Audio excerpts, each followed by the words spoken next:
Às vezes nós não estamos tão alegres assim, né? Por algum motivo abatidos ou preocupados. Mas esse canto diz assim: vem da maneira como estás.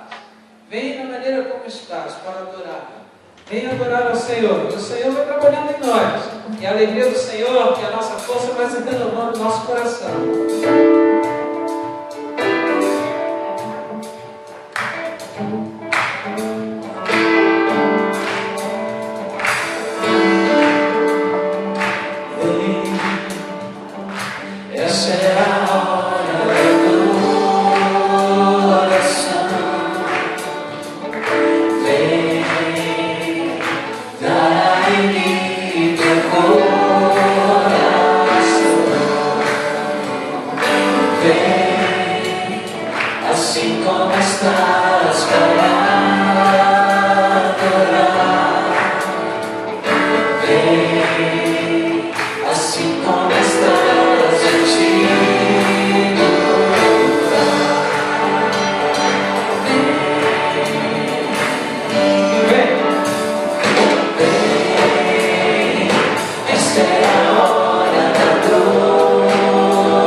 São esses motivos que nós vamos nos concentrar em oração. Vou chamar o Cláudio aqui, que no final do período ele vai orar, pastor Cláudio. Mas agora é o momento de cada um aqui orar. Você viu os pedidos?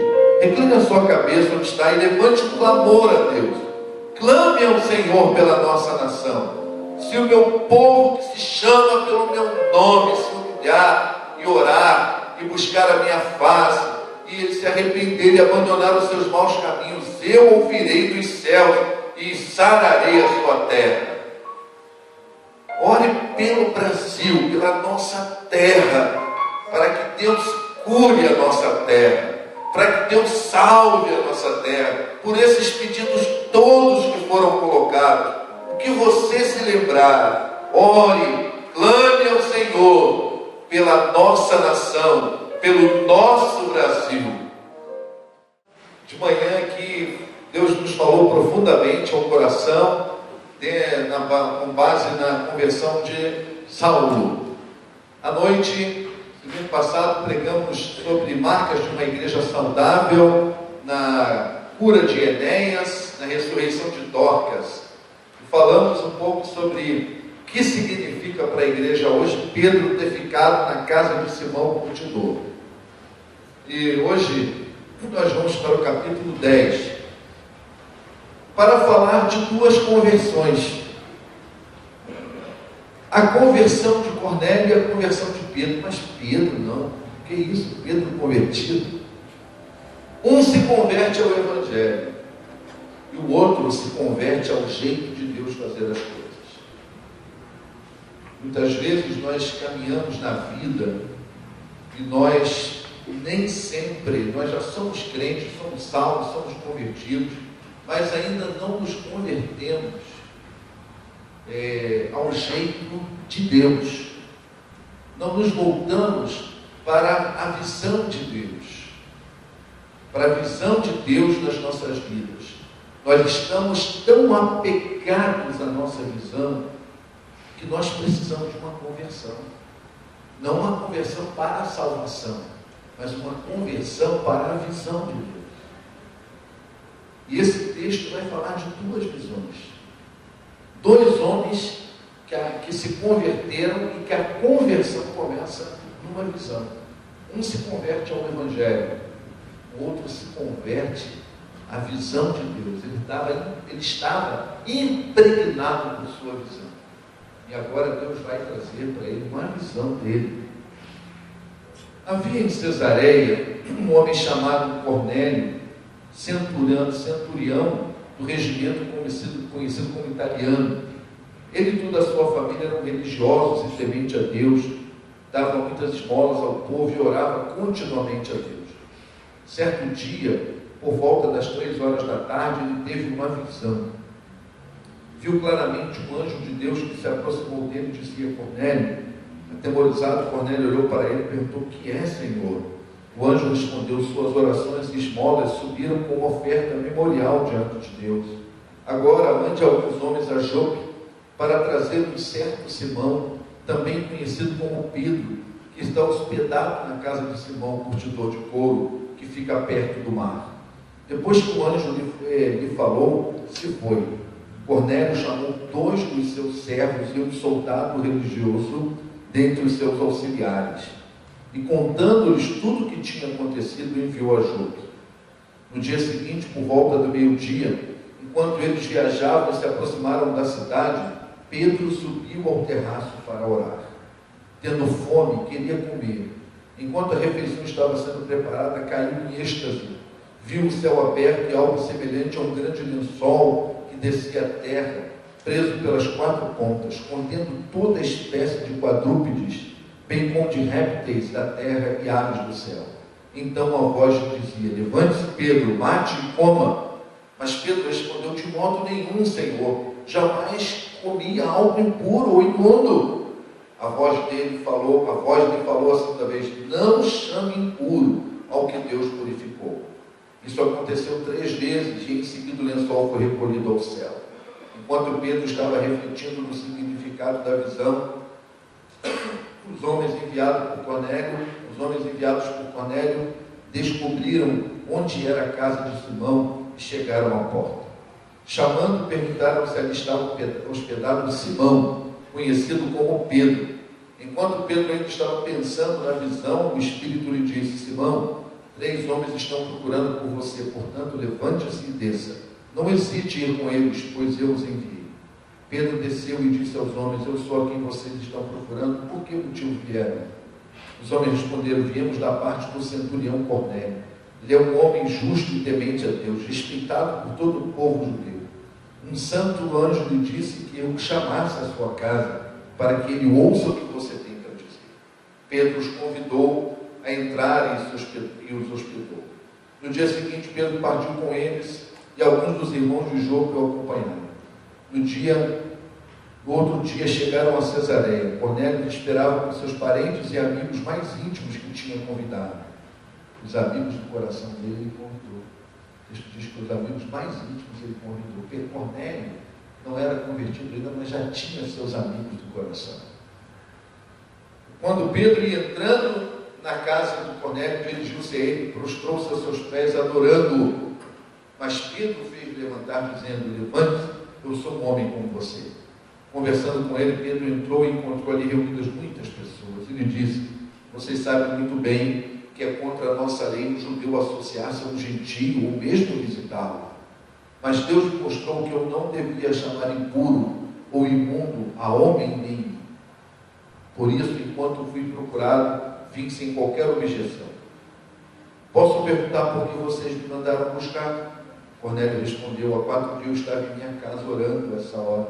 Às 3 horas da tarde, de repente, colocou-se diante de um homem com roupas resplandecentes. E disse Cornélio: Deus ouviu sua oração e lembrou-se de suas esmolas. Mande buscar em Jope a Simão, chamado Pedro. Ele está hospedado na casa de Simão, o curtidor de couro, que mora perto do mar. Assim mandei buscar-te imediatamente. Foi bom que tenhas vindo. Agora estamos todos aqui na presença de Deus para ouvir tudo quanto o Senhor te mandou dizer. Então Pedro começou a falar: agora percebo verdadeiramente que Deus não trata as pessoas com parcialidade, mas de todas as nações aceita todo aquele que teme e faz o que é justo.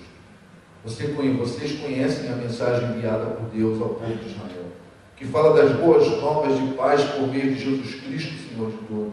Sabem o que acontece em toda a Judéia, começando na Galileia, depois do batismo que João pregou, como Deus ungiu Jesus de Nazaré com o Espírito Santo e poder, como ele andou por toda parte fazendo bem, curando os oprimidos pelo diabo, porque Deus estava com ele.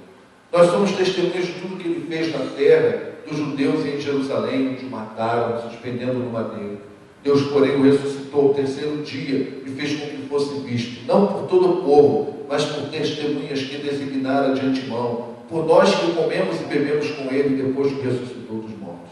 Ele nos mandou pregar ao povo e testemunhar que foi a ele que Deus constituiu o juiz de vivos e de mortos. Todos os profetas dão testemunho dele, de que todo que nele crê recebe o perdão dos pecados mediante seu nome. Enquanto Pedro ainda estava falando essas palavras, o Espírito Santo desceu sobre todos que ouviram a mensagem.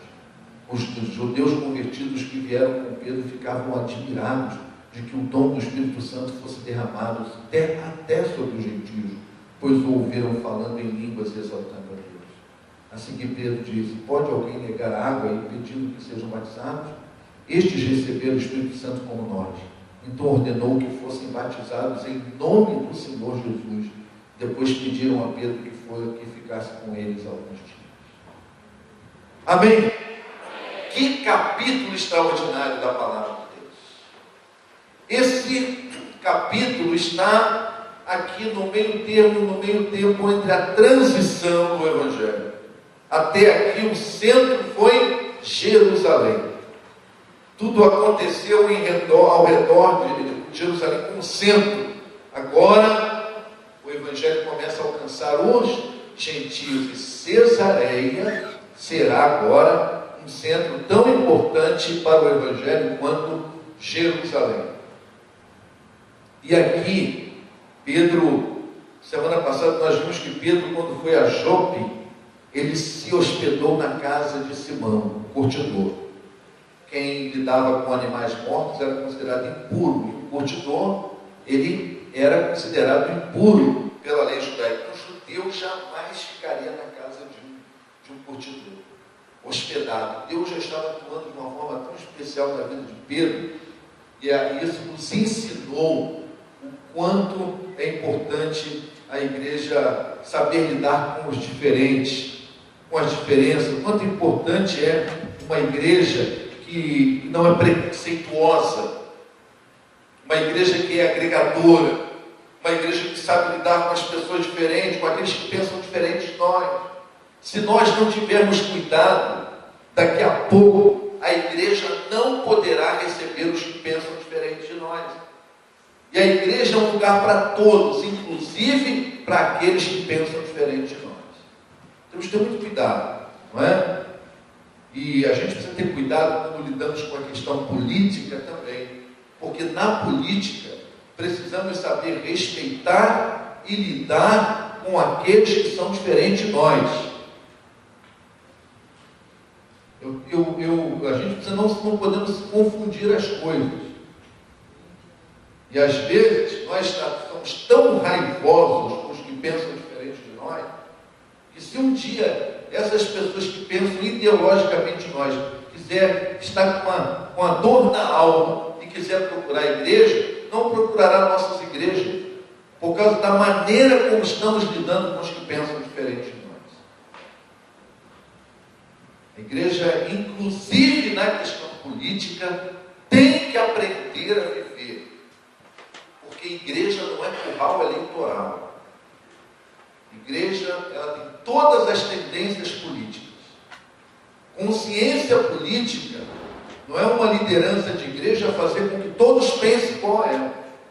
Consciência política é fazer com que cada pessoa tenha um voto consciente, tenha um voto pensado, e o nosso papel é conscientizar e educar. Não querer que as pessoas façam o que eu quero ou o que o outro queira. Nós precisamos aprender a lidar com os diferentes e com as diferenças. Denunciar o mal onde quer que ele esteja. A missão profética da igreja não é dedicar o mal só naquele que tem uma ideologia diferente da nossa.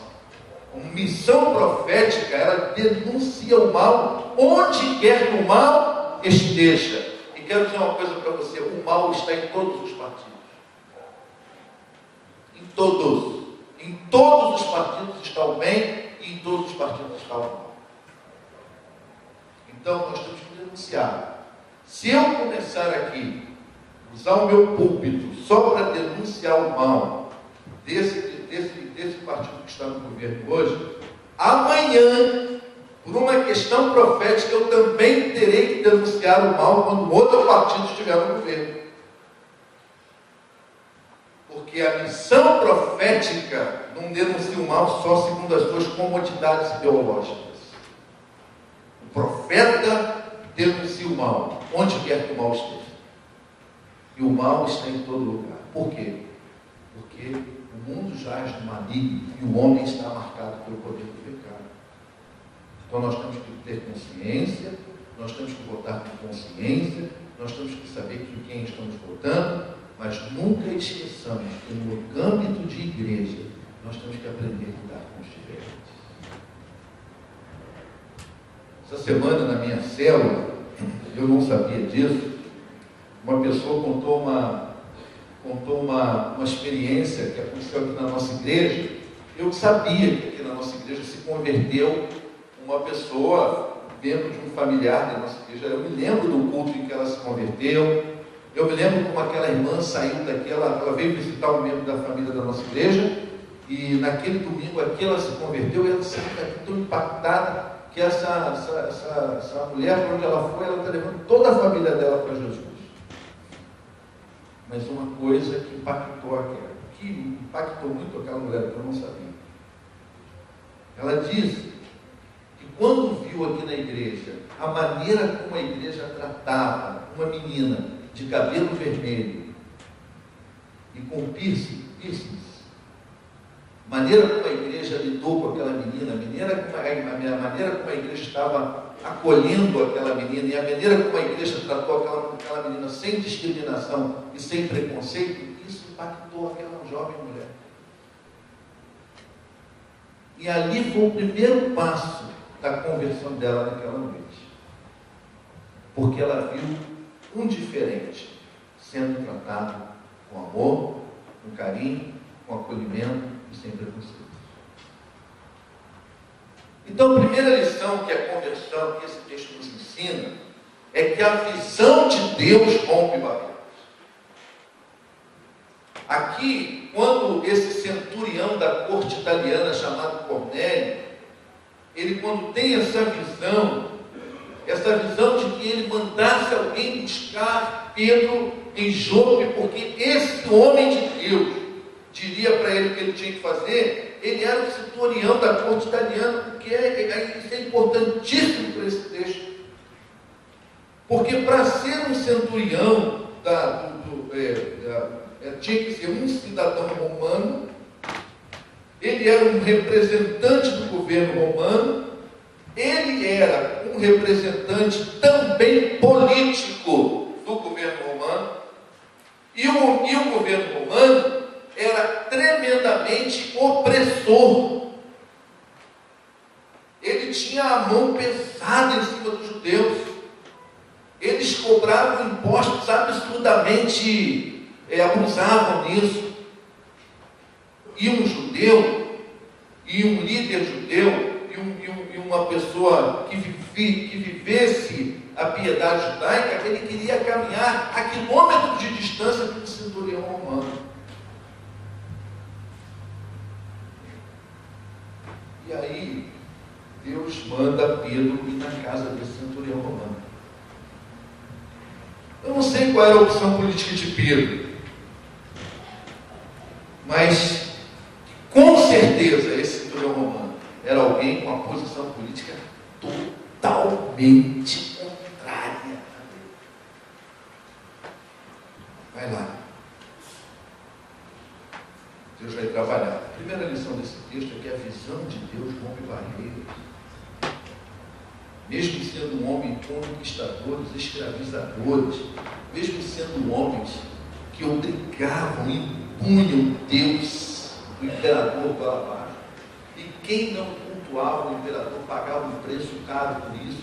Mesmo aquele homem seja sendo um representante desse tipo de ideologia, desse tipo de teologia, desse tipo de governo, desse tipo de administração, estava lá Pedro sendo mandado para ir na casa dele, porque a visão de Deus rompe barreiras.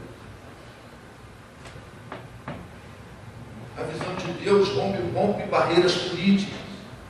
A visão de Deus rompe barreiras sociais, raciais. Nós precisamos ter muito cuidado nesse momento em que nós estamos vivendo. Eu vi alguns vídeos essa semana. Vocês entendam bem o que eu vou falar para não ser mal interpretado.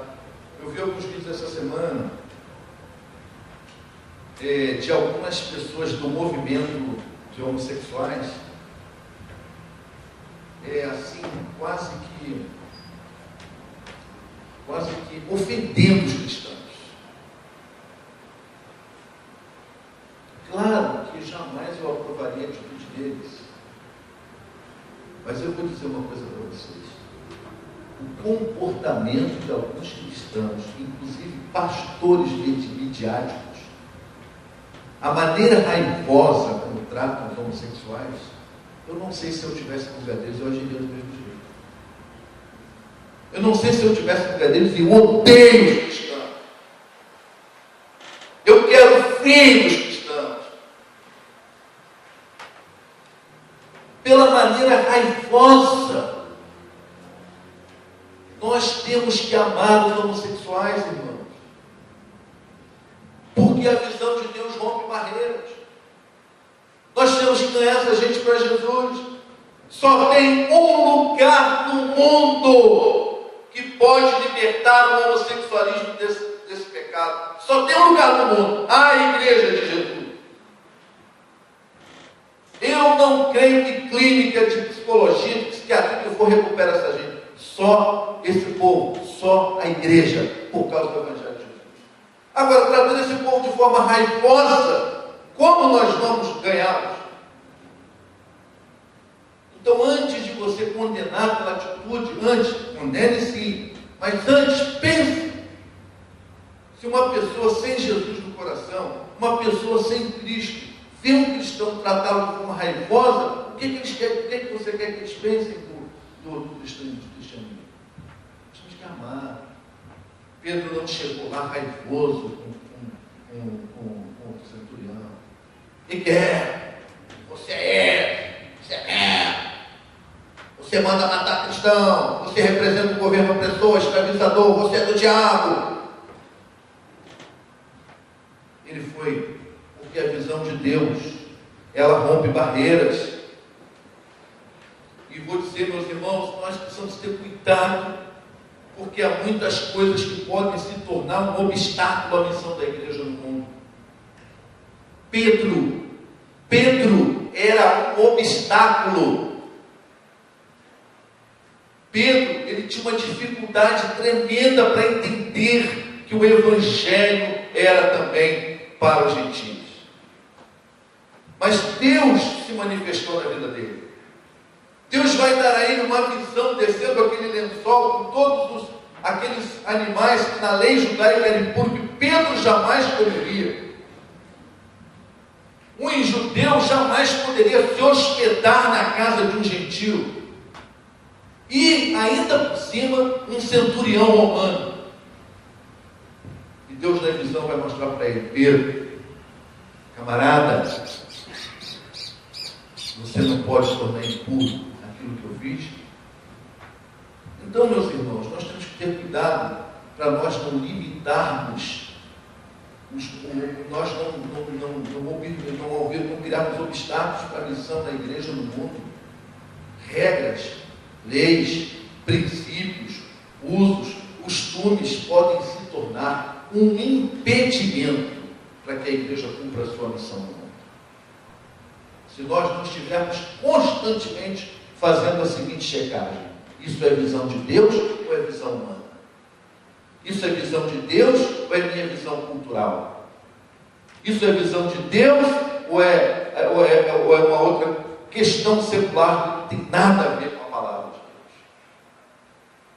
Nós temos que atualizar sempre nossa visão com a visão de Deus. Eu tenho muito preocupação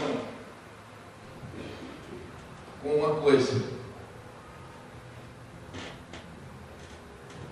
Nós pegamos, a maioria de nós, eu me incluo, crentes, você vai ver que nós estamos limitando nosso círculo de contatos com aqueles que acreditam no que nós acreditamos. Como nós vamos ser sal da terra e luz do mundo se nós estamos limitando nossos contatos com aqueles que pensam como nós pensamos?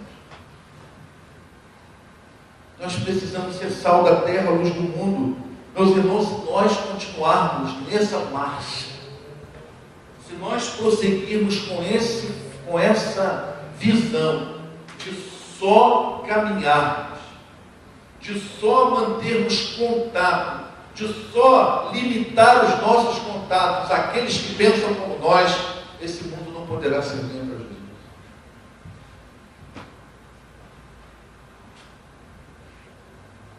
Nós temos que ampliar o nosso círculo de contato. Pedro, você tem que ampliar, Pedro.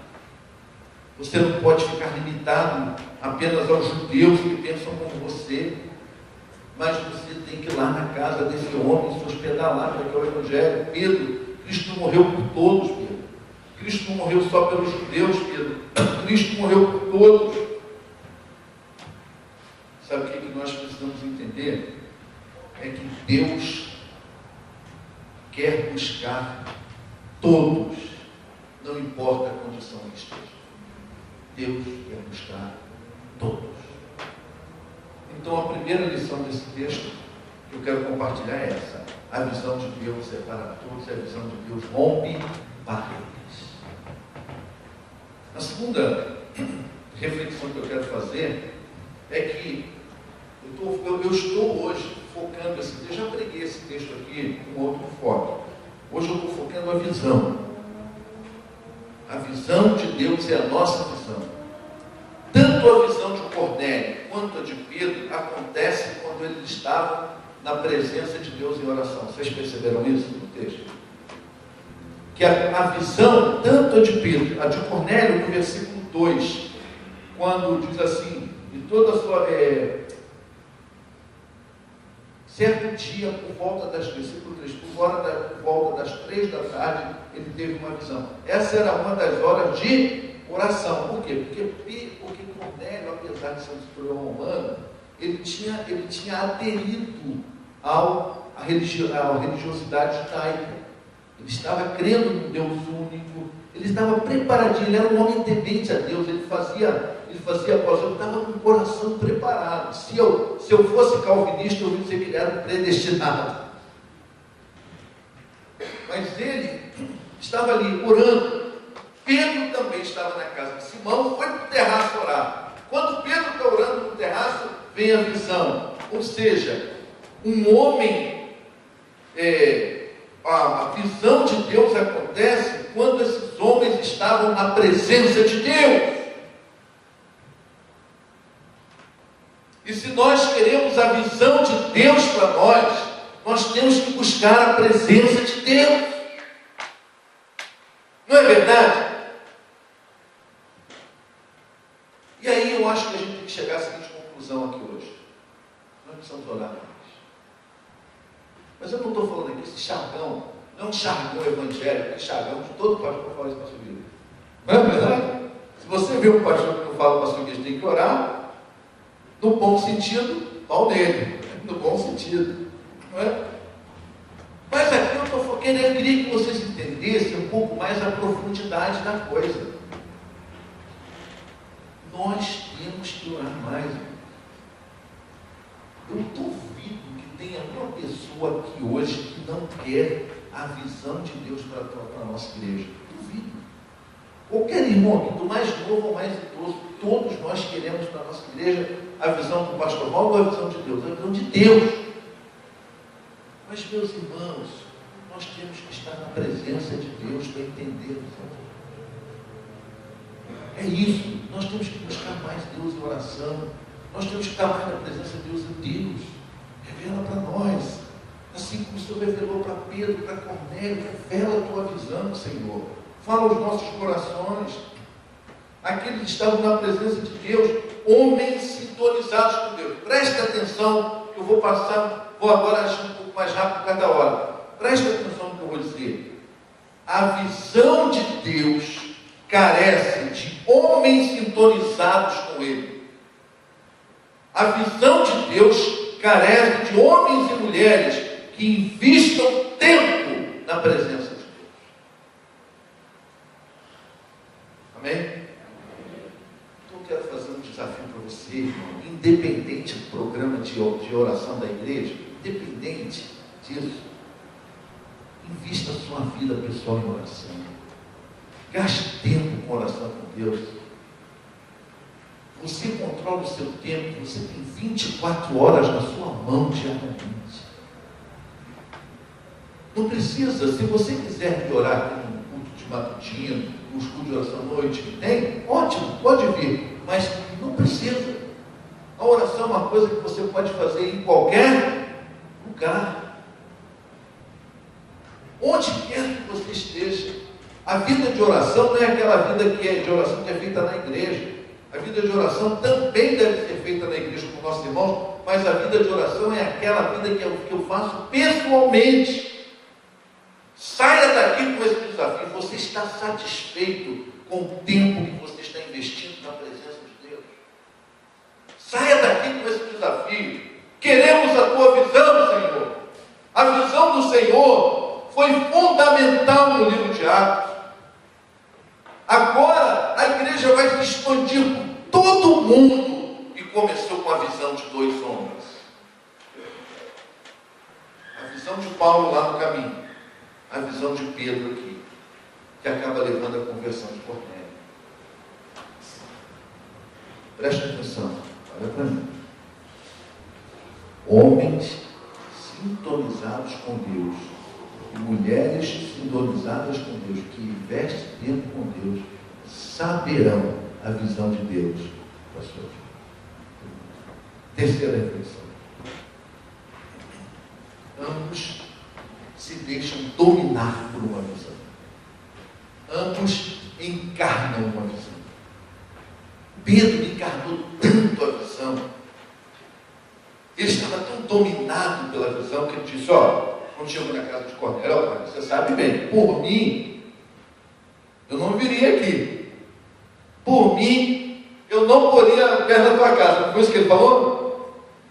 Mas quem sou eu para fazer impuro o que Deus fez? Ele estava dominado por essa visão. Ele estava apaixonado pela visão. Ele estava com a mente dele cheia dessa visão. Nós precisamos de gente assim.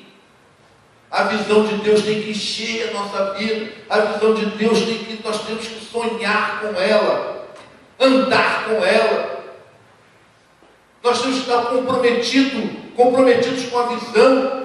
E Pedro se compromete tanto com essa visão que ele não estava nem aí mais para o que ele fazia antes. Ele disse, olha, eu antes não botava o pé aqui, eu antes não ficaria nessa casa. E diz o texto bíblico que depois que ele visitou a casa de Cornélio, ainda foi mais longe, ele passou alguns dias hospedados na casa dele. Ele se deixou contaminar por aquela visão. Aquela visão encheu a vida dele. E ali, quando a visão de Deus enche a vida da gente, a visão de Deus passa a ser a coisa mais importante. A gente muda de hábito, a gente muda de costume, a gente muda de pensamento, a gente muda.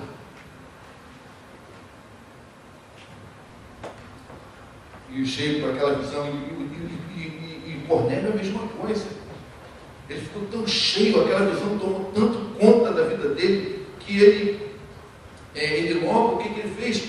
Ele logo mandou os funcionários dele tomar providências. Então, quando a gente está dominado por uma visão, a primeira coisa que acontece é que a gente obedece a visão.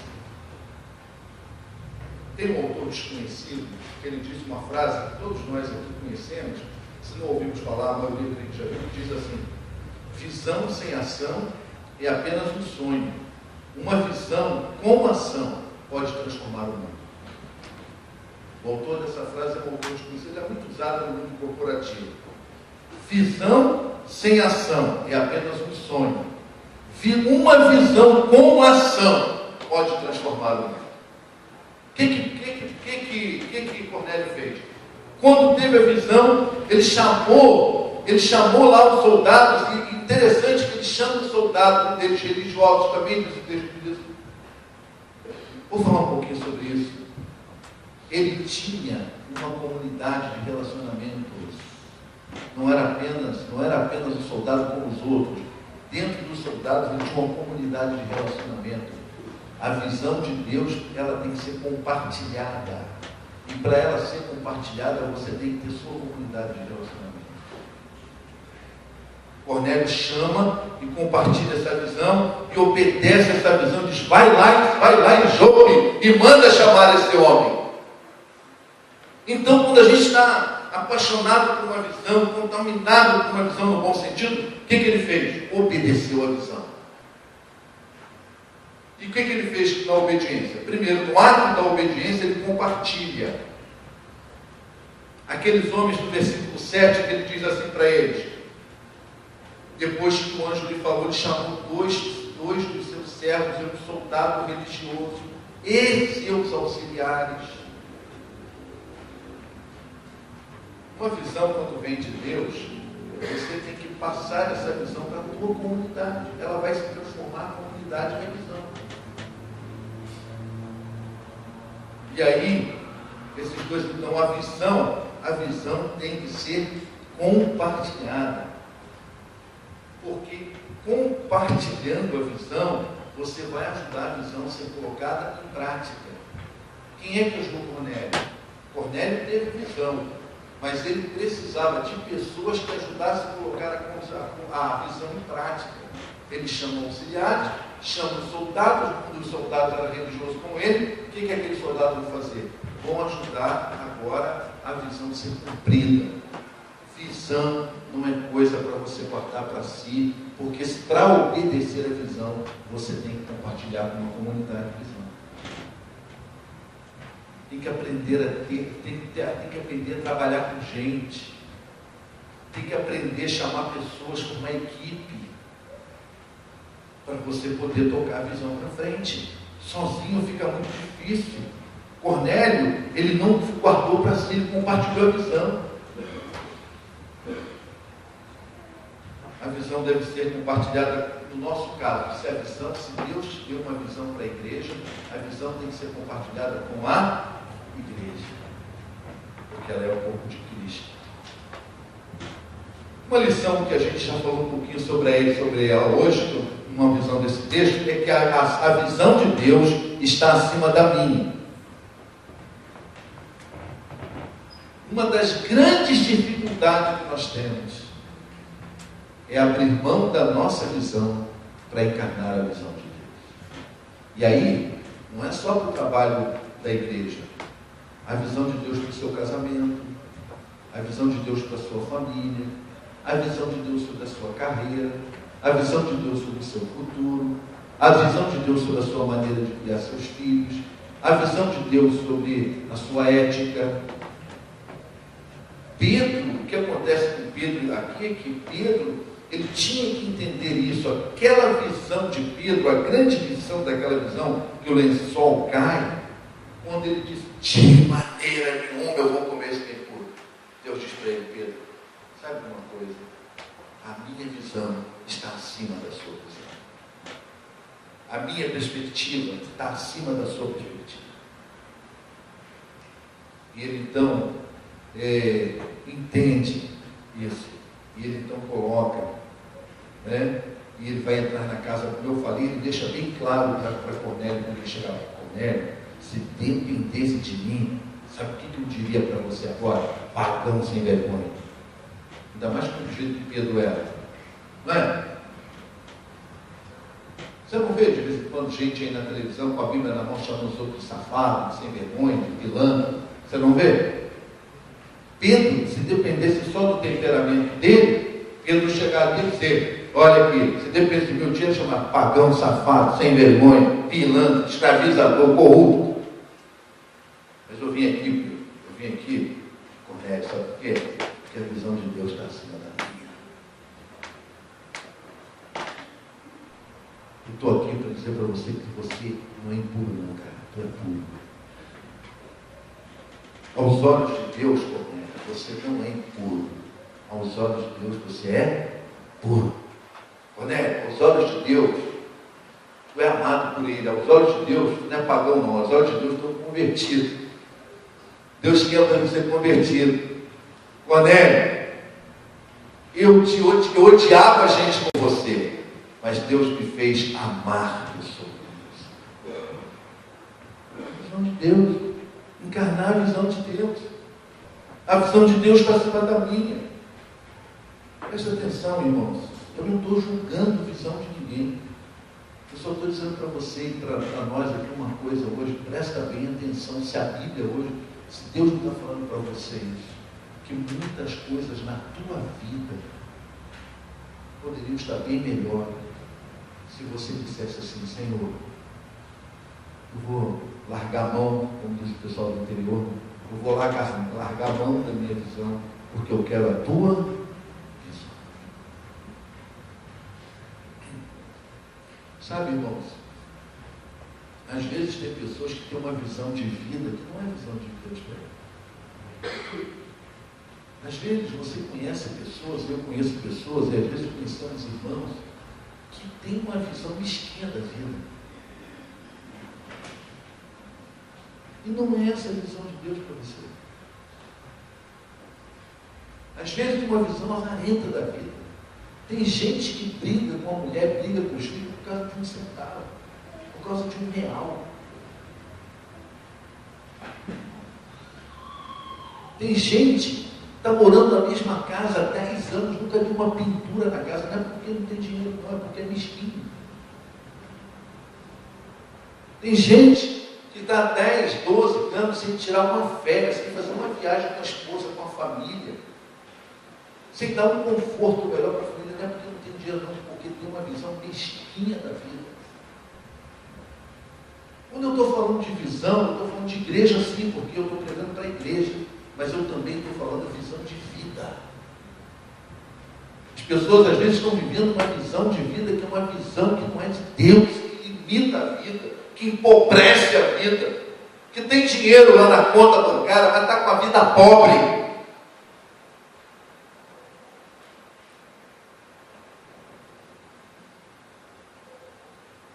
O que esse texto nos ensina, meus irmãos, é que tem que prevalecer o jeito de Deus. Uma igreja e uma pessoa jamais será vitoriosa enquanto prevalecer o seu jeito, o jeito dos homens e não o jeito de Deus.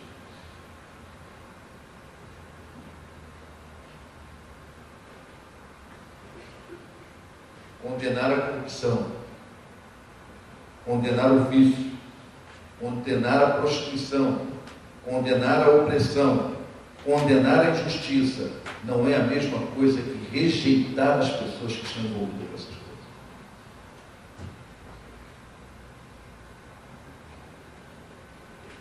Porque essas pessoas também precisam ser salvas por Deus. Eu condeno um corrupto, mas eu não posso rejeitar o corrupto como crente em Jesus Cristo. Eu não posso fazer isso. Nem como igreja eu posso fazer isso. Porque senão ele vai ser corrupto até morrer e vai para o inferno. Eu quero que ele seja salvo por Jesus. Que ele seja ganho por Jesus. Ó, que coisa extraordinária. Isso mexe com as minhas entranhas. Ó, se dependesse de mim, da minha visão, do que eu penso, meus pés eu botaria na tua cara. Mas eu sou crente de Jesus. Eu sou obediente à visão de Deus. Eu estou aqui, Pai, para falar do amor de Deus para você. E o outro se converte. Porque Cornélio era religioso, mas não era convertido. Não vou poder entrar nesse aspecto, esse texto é muito grande, né? Vou ter que parar por aqui. Mas uma outra coisa que eu não quero deixar de falar e vou encerrar com ele, eu teria ainda mais um dois tópicos, porque a visão de Deus nos surpreende. Um outro aspecto, a visão de Deus nos surpreende. Pedro, quando foi para a casa de Cornélio, ele foi com alguns judeus com ele, porque Pedro também tinha a sua comunidade da visão. Pedro tinha pessoas com as quais ele se relacionava. O cristianismo é essencialmente relacional. Eu vou dizer uma coisa para vocês que eu estou dizendo aqui há 6 anos. Pare com esse negócio de dizer que o curitibano não é relacional, porque isso não é de Deus para os curitibanos. Porque se você não for relacional, você não ganha outras pessoas para Jesus.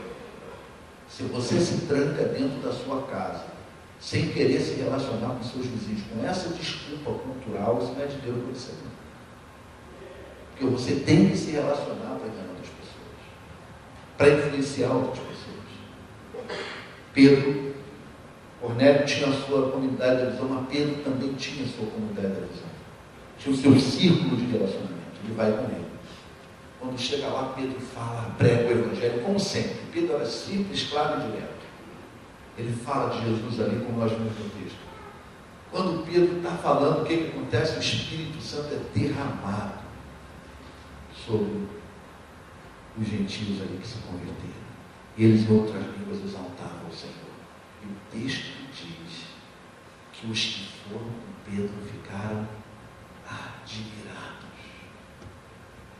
Eles ficaram perplexos com os resultados. Sabe por quê?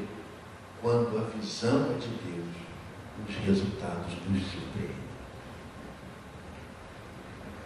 E eles ficaram ali surpresos. Nós jamais imaginaríamos que isso ia acontecer. Aconteceu o Pentecostes em Jerusalém, mas nós achávamos que era só para a gente. Mas agora cai aqui na casa desse camarada. Quando a visão vem de Deus, os resultados nos surpreendem. Deus nos abençoe. E que Deus nos ajude a encaixarmos na visão dele. Eu teria mais algumas coisas para falar sobre visão, mas vou parar aqui. visão de Deus. Encarnar a visão de Deus. Viver a visão de Deus. E jamais permitir que a nossa visão seja um obstáculo à pregação, à promoção, à amplitude do Evangelho. Não podemos, com nossa visão, não podemos fazer com que o Evangelho seja limitado. Não. O Evangelho é para todas as pessoas, inclusive para aqueles que pensam diferente de nós. Os que pensam diferente de nós devem ser acolhidos, amados e evangelizados. Que Deus nos abençoe. Amém?